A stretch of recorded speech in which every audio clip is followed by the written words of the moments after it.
človek začne žiť vo svete, začne milovať staré zvyky, svetské veci v tomto živote, čo robí? Neprikladá správny materiál na ten oheň, aby ten oheň mohol horieť. Nie, čo robí? On vkladá do svojho života, ale ten oheň čo? Udusuje. Ale si vlastní a je ti dobre, prídeš nedelu do svojho, halleluja, sláva tu kedela a celý týždeň prežíva zas ty staré zvyky, zlý život, hej, a ty to udusuješ. A keď prídeš teraz do Božej prítomnosti a Boh ťa zoberie do úst, vypluje ťa z úst, to hovorí Boh, prečo? Nemôže vydržať to, že si neuvedomuješ, v akom stave sa nachádzaš. Problém není to, že si zimný. Prečo? Lebo ty vieš, aký je dôležitý ten oheň. Čo robí zimný človek? Chce ten oheň. On chce. Príde Duchu Svätý. Rozdúchaj tento oheň. Zapál ma. Chce. Hej, ale človek, ktorý je vlažný, jemu to je jedno. Vieš prečo? On ešte cítite. Jemu to je správne takto. Počúvaj tento zbor, akú chybu urobil. Keď hovoríš, počúvaj, čo Boh hovorí. Keď hovoríš, som bohatý, zbohatol som, nič nepotrebujem. A nevieš, že si biedný, úbohý, aj chudobný, aj slepý, aj nahý. Čo mu povedal Boh? Keď hovoríš, som bohatý, zbohatol som, nič nepotrebujem, nevieš, že si biedný a úbohý. On si myslel, že už nepotrebuje Boha, nepotrebuje Božiu prítomnosť, nepotrebuje chváliť a uctievať, nepotrebuje Ducha Svätého. Prečo? On mal všetko. Myslel si, že má bohatstvo teraz Božie vo svojom živote, ale nebolo pravda. Prečo? Boh mu zjavil, aký stav máš. Nevieš, že si úbohý a chudobný a slepý a nahý. Počúvaj. Nahý. Úbohý. To je človek, ktorý nepozná svoju situáciu vo svojom živote. Žije polovičný život kresťanský. I do sveta, i Bohu. A takto ochladne a ozaj žije taký kresťanský život z povinnosti normálny. Všetko, chváli Pána, uctieva Pána, všetko, ale vidíš, že v jeho živote nie sú ovocie, není efektivita, tam, kde slúžia, tam on není, on nemá čas. Hej, nečíta Bibliu, nemá vzťah k Biblii. Prečo? Práve nemá tento oheň. Brada, sestra, nemá tento oheň. Čím udržujeme oheň, čím roznecujeme oheň,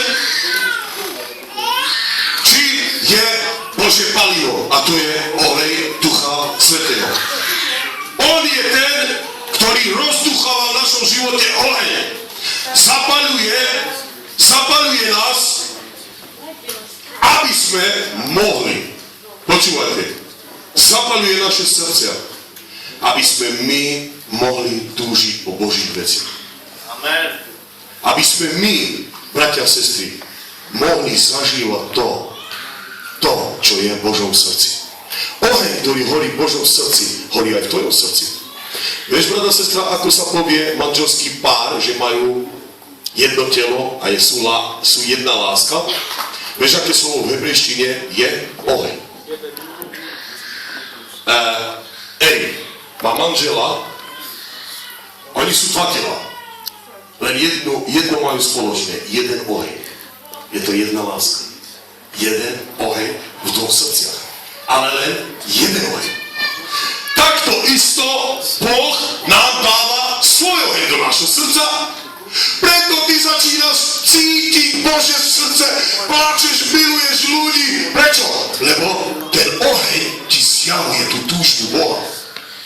Tento oheň ťa roznecuje, že ideš niekde, ja neviem, prídeš so mnou do marketu, ideme na skupinku a tam, haleluja, chváliš Boha, si nadšený, prichádzaš domov, celý týždeň chváliš Pána, si povzbudený. Prečo?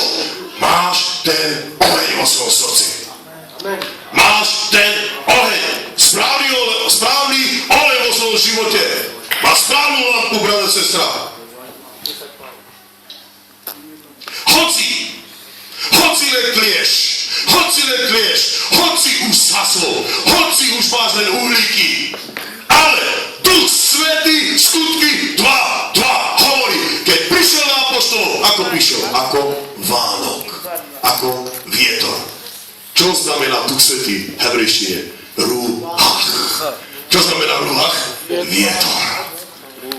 Brata, sestra, oheň a vietor sú ako dve sestry, haleluja. Oheň potrebuje vietor, aby si rozdúchal. Čo majú kováči? Čo majú kováči, keď kujú a majú tieto? Tak nafúkovať? Áno, robia vietor do toho. Rozdúchavajú cez vietor. Rozdúchavajú, aby ten oheň horel.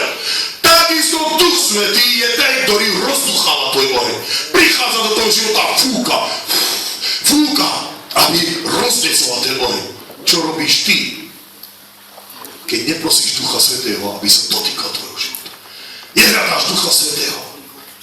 Viac pozeráš na televízor a na iné veci. Prečo nehoď Svätý Ducho, príď do mojho života, dotkni sa mojho života, Duchu Svätý zapál moje srdce, aby viac horelo. Duchu Svätý, ja ťa potrebujem. Staneš ráno, dobré ránko, Duchu Svätý. Naplň ma na tento deň, zapál ma. Apoštoli boli naplnení. A čo si myslíš? Že im to stačilo? Nie, oni sa museli naplňovať vždy. To znamená, že ty máš vždy sa naplňovať. Nie len tento deň, Pane, naplň ma. Nie. Každý deň musíš prosiť o naplnenie. Prečo? Aby ten oheň viac a viac mohol horieť. Potrebuješ to. Tak je, bratia a sestry, s ľuďmi, alebo s cirkvou, zbormi, ktorí nehľadajú Ducha Svätého. Ktorí nedávajú tento mobil, nedávajú priestor Duchu Svätému. Bratia a sestra, oheň, ktorý je Boh, má dve polohy. Jeden sa používa Boží oheň na súdenie bezbožnosti, to znamená pri poslednom súde bude tiež oheň. Boh hovorí, že on bude súdiť ľudí ohňom.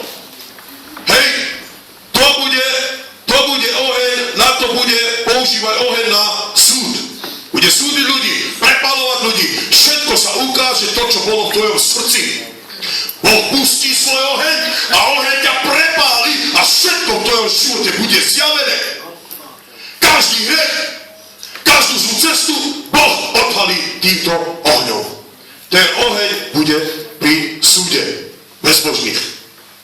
Druhá poloha je, že Boh svojím ohňom sa zdieľa svojou mocou a Božím kráľovstvom. Oheň je ti dano na to, aby Boh sa zdieľil svojou mocou. Vtedy, keď máš oheň vo svojom živote, ty žiješ Božej moci. Preto Boh sa dotýka vašho srdca, iných ľudí, preto ľudia padajú pod Božiu moc. Čo si myslíš? Čo sme Copperfield, alebo títo, čo majú, títo? Nie. Nie. Je to Boží oheň v tvojom živote. Prečo? Prečo, keď sa modlíš na ľudí, ľudia sú uzdravení? Nie preto, že si nejaký superman. Nie. Máš Boží oheň. Boží oheň ťa uschopňuje žiť v Božej moci. Brata, sestra, tento oheň je Boží. Je to Božím elementom sily a moci. Čo robí ešte oheň? Oheň ťa premieňa na boskú bytosť. Oheň v tvojom živote čo robí? Prepaluje ťa. Všetky pleny v tvojom živote, ktoré narástli. Svet, ktorý ešte žije v tebe. Čo robí oheň? Boh pustí svoj oheň a prepaluje tvoj život. A všetko, čo je zlé z tvojho života, prepáli. Čo robí oheň? Oheň čistí. Čistí tvoj život. Všetko, čo je zlé, prepáli ťa. Vyčistí tvoj život, aby si ostal čistý. Brada, sestra, vieš, ako si ja predstavujem to? Vieš, ako tavia zlato pod ohňom? Je to tak? Ja si predstavujem takto, že Boh nás chce, aby sme boli na podobu Božiu. Oheň je na to tebe daný, aby v tvojom živote všetko rozstavil. Všetko rozstavil. Tak ako zlato. Rozstavil tvoj život. Zlato, keď sa taví, tak zlato ide, hodí sa do vody a zlato ide, čisté zlato ide ku dnu a hore na vodu, hore všetko vychádza z petie. Stužka, tá, ktorá vychádza z toho zlata. Hej, ktorá bola vykopaná z bane a sú jej hore hlina, všelijaké veci, troska, tak tá troska